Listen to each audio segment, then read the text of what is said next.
I'm Kristine Frazao. The Alien Enemies Act of 1798 had only been used 3 times previously in the history of this country.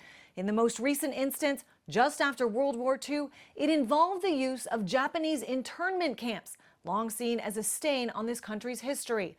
But President Donald Trump says it is needed at this moment, while a federal judge has ordered its usage to stop, at least for now.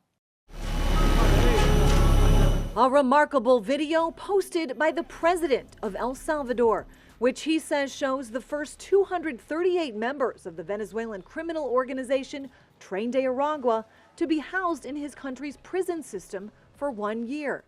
The price tag, $6 million from the United States. To expedite removals of Tren de Aragua and other savage gangs like MS-13, which is equally vicious, I will invoke the Alien Enemies Act of 1798. President Trump implementing a rarely used wartime law, he says, to defend the American people from an urgent threat. What the Trump legal team is saying is that this transnational gang has infiltrated the Venezuelan government, and they're also invading our country. And if they're invading our country and they've invaded the Venezuelan government, the Trump legal team says they're a threat to national security.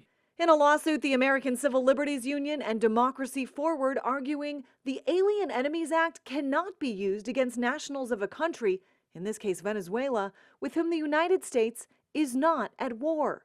A federal judge issuing a 14-day restraining order that will prevent further deportations under the Alien Enemies Act, an order mocked by El Salvador's president.